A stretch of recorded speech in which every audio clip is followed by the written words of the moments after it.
watching me present the first chapter in the Essentials of New Jersey Real Estate 13th edition. So this is the Dearborn book. This is what I teach out of, and this is chapter 1. And here's what we're going to be learning in this chapter. We're going to be learning about the different types of licenses we have in New Jersey. Also, why we need a real estate license in New Jersey, and the things we can do and the things we can't do, okay?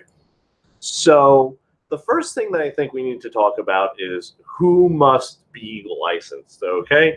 Who is a person in the state of New Jersey that needs to have a real estate license? Why are you sitting down taking a real estate course, okay? It's very simple. The person who needs to have a real estate license is anyone who is taking part in a real estate transaction in New Jersey for another person for a fee, commission, or other valuable consideration. So I like to give this example, okay? I usually say in class, okay, is someone selling real estate on their own? So they're doing a for sale by owner. Do they need to be licensed? For sale by owner does not need to be licensed, right? For sale by owner could pick up a for sale by owner sign at Home Depot, and they could put that stake in the lawn and get themselves set up, put it on Zillow, Trulia, Mulia, all the wonderful things out there, and they could sell their home on their own. They'll probably also employ the help of a title company that the buyer would use, or an attorney to help draw up some standard contracts, but it is entirely possible. It happens every single day. You do not need a real estate professional to have a real estate transaction completed, okay? So with for sale by owner, you don't need anything. Now, let's say my grandmother asked me, hey, could you help me put my home on the Mulia, Zulia, Trulia, all the wonderful fun things. Help me get the sign over at Home Depot. No, I don't need to be licensed. Even though I am taking part in a real estate transaction for another person, in that situation, if I'm simply helping my grandmother, helping my mother, helping a friend or family member, or even helping maybe a friend of a friend, I do not need to have a real estate license. You know, where it comes into play that you do need a real estate license is when there is valuable consideration. So the example I like to give is this. I always ask the class, I say, hey, if my grandmother has an El Camino in the driveway that I absolutely love, I love my grandmother's El Camino. And I said to her, hey, you know what? If I go pick up all the signs for you, I put it on the Mulia, Trulia, Zulia, all those wonderful fun things. Could you give me the El Camino? And what's going to happen is she's probably going to say, yeah, not a problem, because she can't drive anymore. Now, that transaction, because there is valuable consideration, okay, it doesn't need to be money, because, again, it could be a fee, a commission, or other valuable consideration for it to pass the litmus test of, does that individual need to be licensed? So as soon as there is money or valuable consideration, they will ask that on the test. They will say to you, okay, so the person is doing a real estate transaction for a car, a toaster oven. Now, it doesn't need to have a significant monetary value. It simply has to have a monetary value of some sort, right?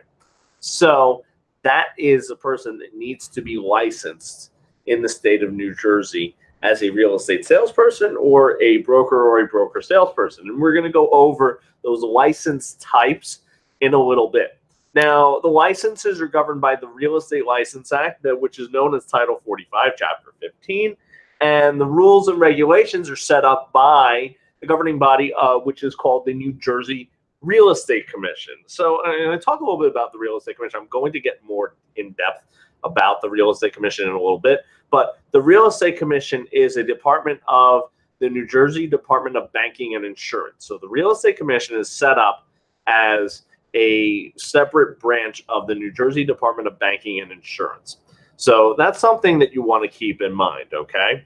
And they will abbreviate it the NJDOBI, and they will also abbreviate the New Jersey Real Estate Commission as the NJREC. So if you ever see the REC or the NJREC in a question, that is them referring to the New Jersey Real Estate Commission. Okay, and the Real Estate Commission sets up the rules and regulations for licensees. Okay, how we interact with the public. They are a government body that handles that. They do not handle rules and regulations of real estate. So as far as building codes and real estate law in general, this is not something that you're going to see the Real Estate Commission get involved in. However, if it has to do with the licensee and how they interact with the general public, or what the litmus test is for them to be licensed, and what the rules and regulations are in regards to how those licensees are going to conduct business, the Real Estate Commission would be the governing body to set up the rules and regulations for that, and also enforcement. Okay? Now, the Real Estate Commission has 8 members. There are 8 members in the Real Estate Commission. 5 of those members are brokers who are licensed as real estate brokers for at least 10 years. 2 are from the general public. So let's kind of just break that down for a little bit right here, okay? So you're talking 5 members are from the real estate community with brokers' licenses for at least 10 years, okay? Now, 2 members are from the general public, meaning that there are people who might be lawyers, they might be dentists, they might be school teachers. So you have 2 members who are from the general public, who are lay people, okay? And then 1 member is from the Department of State, or they sometimes refer to that as the governor-elect.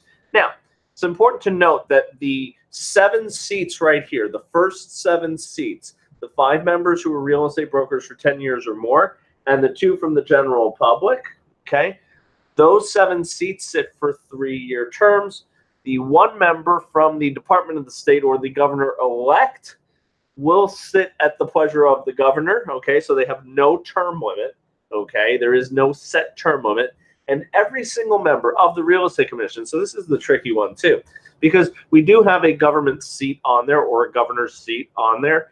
They sometimes refer to it again, as I have been, which is the governor-elect seat. They are appointed by the governor. Every single member of the Real Estate Commission is appointed by the governor. Now, although the 7 seats that I have up top in the first 2 breakdowns are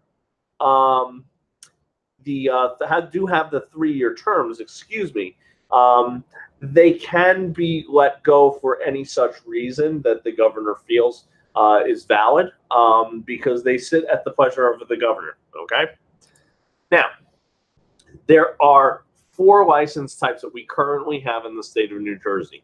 That is that of a broker, a salesperson, a broker salesperson, and a referral agent. Now, broker and broker salesperson are, in my opinion, the same license, okay? The same license. Your book breaks it down into 2 separate ones. I do not see them as 2 separate ones. It is simply a differentiation between whether the person is actually going to be opening up their own brokerage, or if they are choosing to work under the guise of another broker, okay? For example, I personally do not work for, I work for, a broker. So my broker of record would be considered the broker of record. That is the terminology that they use for the person who is either the owner or the appointed responsible party for everyone else, and then everyone else is what they call sponsored by that broker of record. So you'll have salespersons and broker salespersons. Now, a broker salesperson can, at some point, move their license. Let's say a broker salesperson wanted to open up his own office one day. He could go right ahead and do so, because there is no further license that he needs to do, he or she needs to do, to become a broker of record, okay, or how they just refer to it as a broker. The broker salesperson holds a broker's license, but simply chooses to work under the supervision of a broker of record. Then the last one is a referral agent. Referral agent could be someone who holds a salesperson or a broker salesperson's license, okay, and they choose to put it into a referral status. There are some benefits that are included in having it as a referral status. I'll tell you about those when we get into when our licenses expire and continuing education. But brokers, but either a salesperson or broker salesperson could just put their license into referral. Why did I not say a broker of record? Because if you're a broker of record, then you put your license into referral, the company has to close. So that's why it really is someone who is working under the guise of another broker that they just put their license into referral. Okay? Now, here they break it down this way, that they have activities requiring a broker's license. Okay? I'm going to kind of brush over this because I don't really like how they break it down in this PowerPoint presentation. I was actually going to take this slide out because when we're going to get more into it, more involved in who has the agency relationship with the clients. Again, I'm going to say that this is not a great slide to really talk about because, again, it breaks down the requirements of a broker and a salesperson or a broker salesperson. What you really want to know, what you want to take away from this is that any person who negotiates or works a real estate transaction on behalf of someone else for valuable consideration, okay, a fee or a commission, needs to be licensed in some manner, shape, or form, okay? Now, there are some exemptions in regards to who needs to be licensed, okay? Again, goes back to some of the things that we were saying before.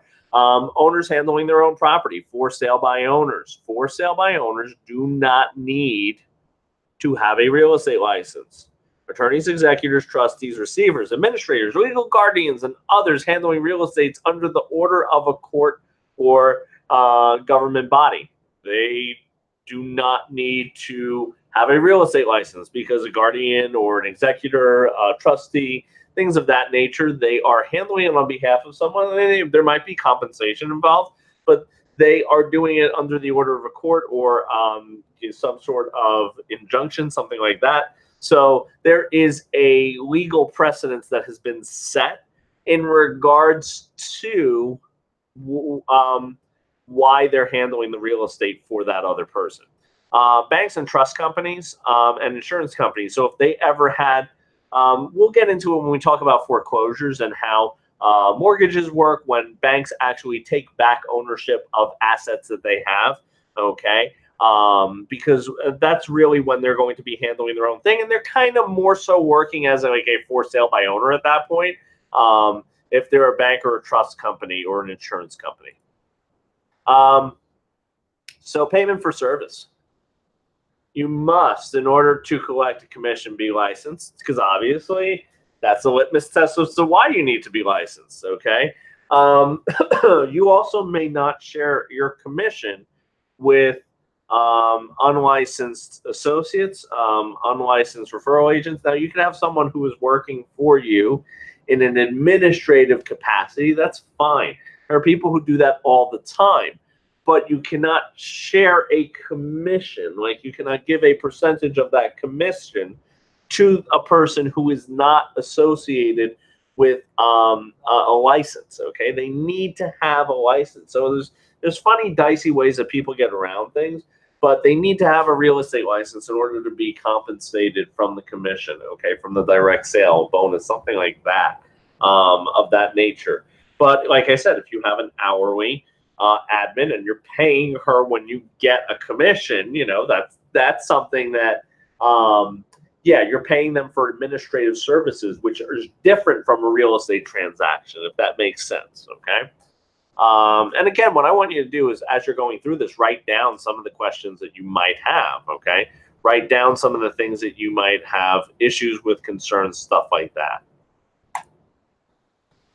So prohibited activities of unlicensed assistants. This is a big one. They really, really are going to harp on this because the Real Estate Commission is getting a lot of complaints, a lot of issues, concerns, things of that nature with people who do not hold a real estate license, but act in a capacity in which they tend to act like they do. What was I going to say? This is something that you do want to make sure that you go through a couple times. So an unlicensed assistant, they cannot show a property. They cannot answer questions about the listed property. They cannot make cold calls. They cannot explain contracts or documents.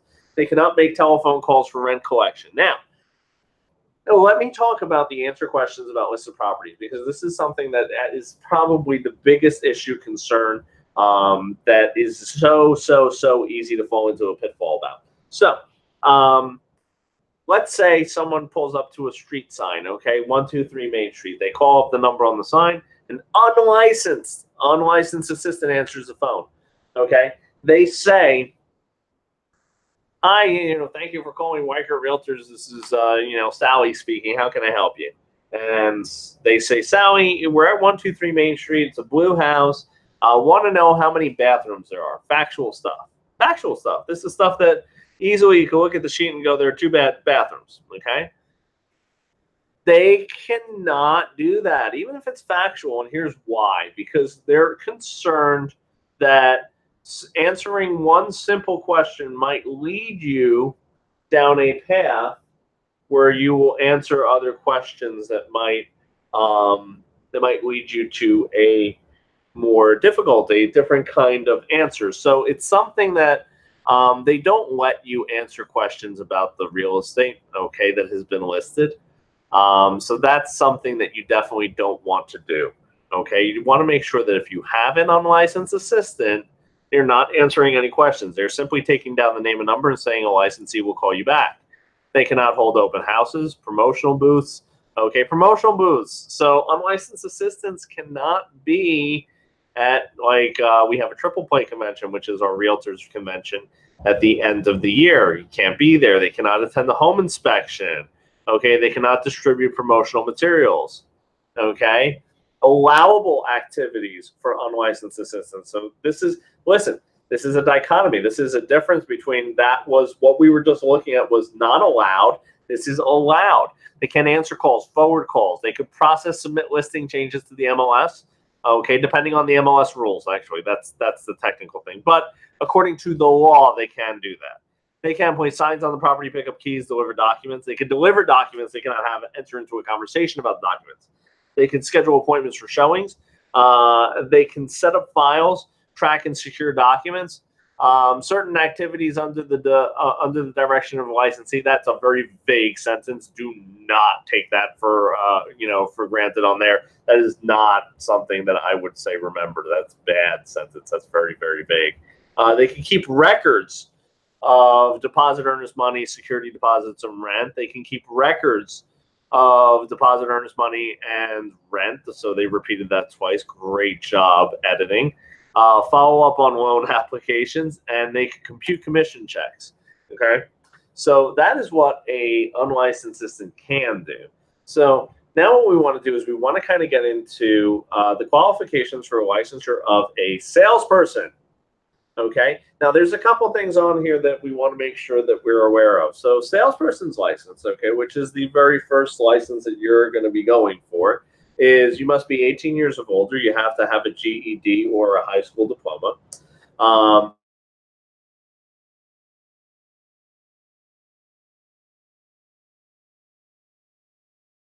For if it is a white collar crime, you probably will never see a real estate license in the history of man. Okay, so if it is if you possessed, if you had 14 ounces of weed when you were, that's almost close to a pound.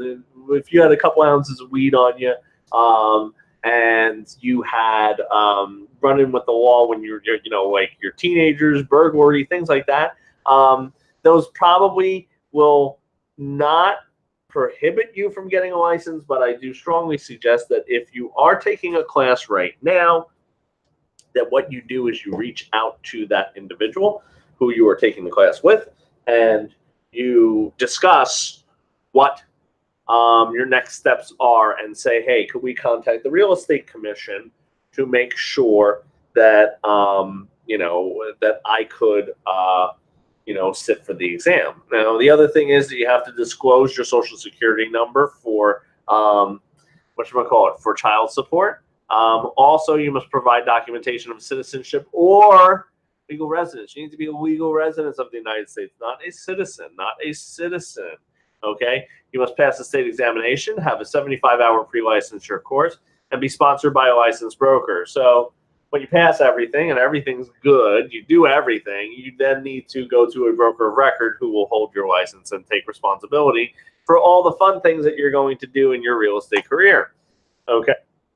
Now, broker, be 18 years or older. Provide a high school diploma. Yeah, we know that. Here's the difference. Serve 3 years full-time as a licensed salesperson. So you have to have the salespersons first. Serve 3 years full-time uninterrupted as a salesperson. Then you could do a 150-hour course. The 150-hour course is broken down like this. 90 hours of general. Listen to me. 90 hours of general. 30 hours of ethics. 30 hours of office management. I'm going to repeat it so you can write it down again. The 150 hours for a broker candidate is 90 hours of general, 30 hours of ethics, 30 hours of office management. Okay, total of 150. So this is above and beyond what you've already done as a salesperson to get licensed. Now, if you are a smart cookie, and I assume that if you are looking at this, you are a smart cookie.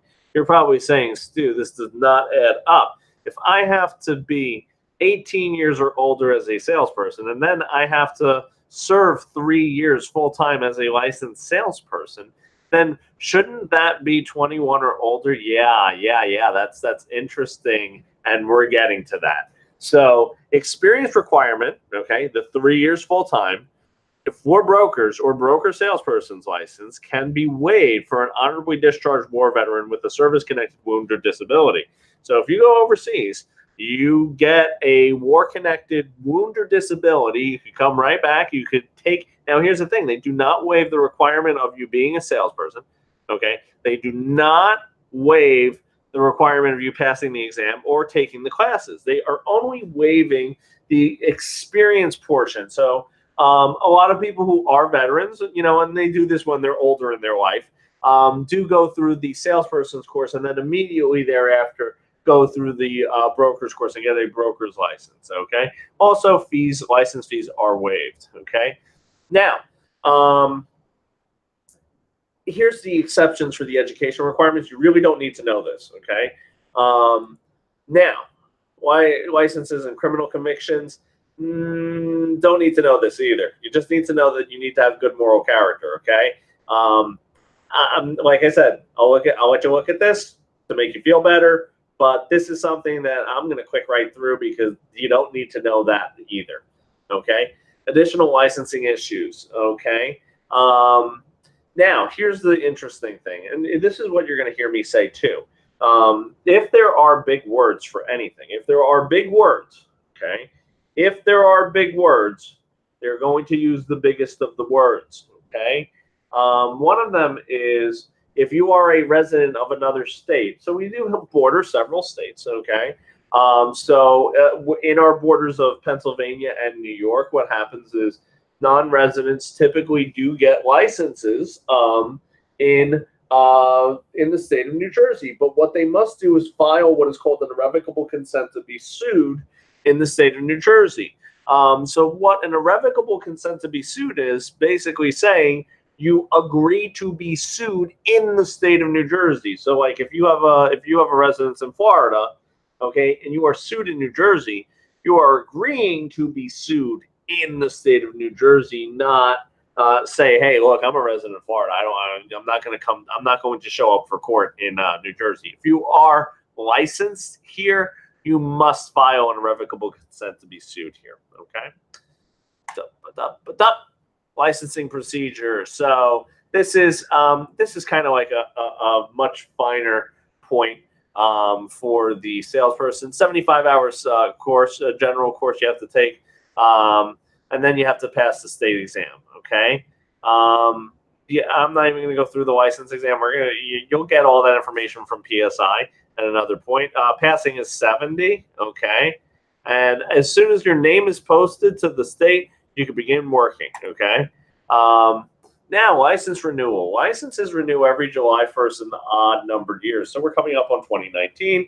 Our licenses, all of the licenses, are going to renew July 1st of 2019, okay? Regardless of when you get licensed. So if you get licensed, June 29th, your license will expire June 30th, and you will have to renew July 1st, okay? In each period, you do have to do 12 hours of continuing education. 2 hours have to be in ethics, 6 can be in any approved core topics, and then the rest can be taken in electives. Now, what you need to know about this is that 2 hours of ethics is what is minimum for ethics when it comes to the total gross of 12 hours. 2 of it needs to be in ethics, okay? And when you first become licensed, that licensure period, you do not need to have any continuing education in that licensure period, okay? So you don't need to have any kind of continuing education in that licensure period. Now, kind of bounce around a little bit. Something that you want to make sure that you're aware of is what's called the Guaranty Fund. The Guaranty Fund is set up to do this. It actually reimburses members of the general public, okay, who suffer a monetary loss due to the wrongdoing of a real estate licensee in a transaction. Okay. Now there are things that you need to know about how much they could get paid out. So now the maximum payout on the Guarantee Fund is $20,000, and this is paid to a member of the general public. And why I stress that? I'm going to stress why I stress $20,000 paid out to the general public, because here's the thing: if another licensee, okay, suffers a monetary loss from another licensee, the Real Estate Commission could give two flying hootenannies.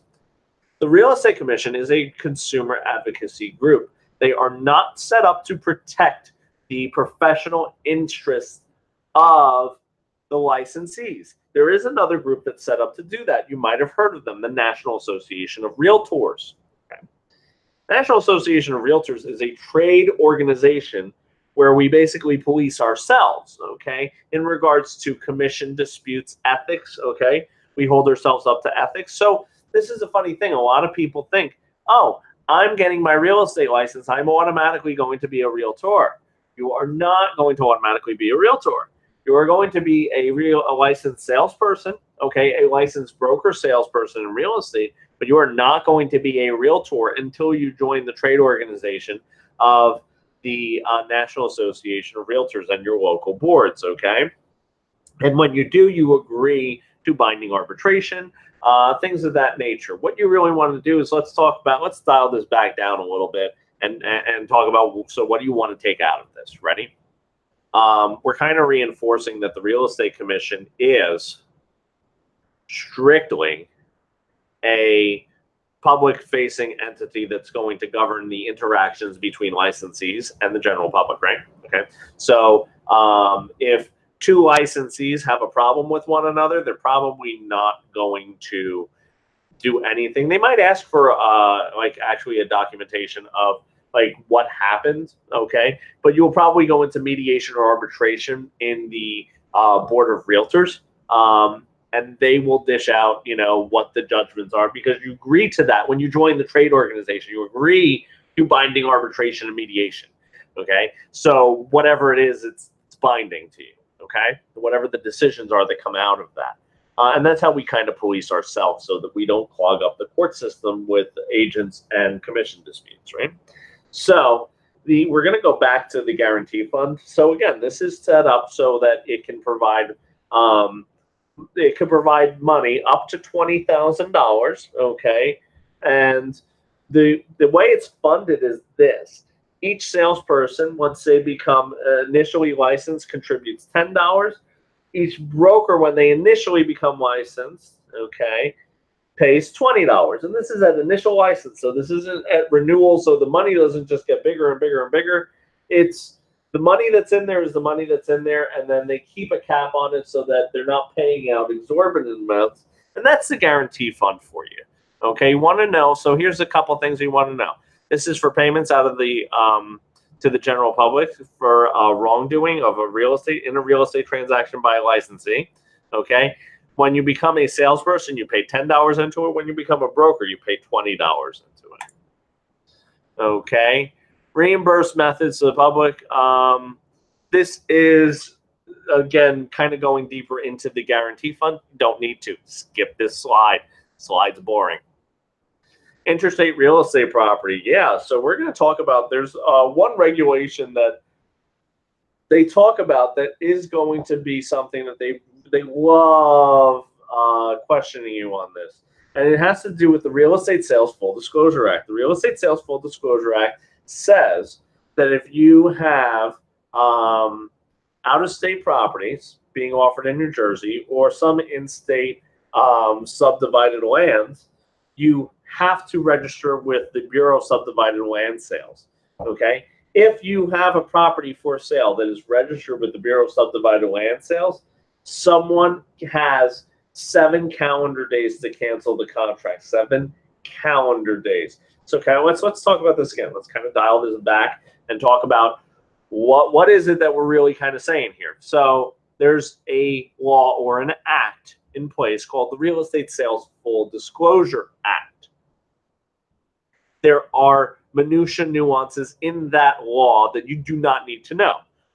But let's give you the surface level stuff. Let's give you that 10,000-foot view. Bureau of Subdivided Land Sales is where the people have to register. And there are certain properties that are out of state and in-state properties that would fall under the guise of the Real Estate Sales Full Disclosure Act. Okay. If it is registered with the Bureau of Subdivided Land Sales because it falls under the Real Estate Sales Full Disclosure Act, the person purchasing said property gets 7 calendar days to cancel.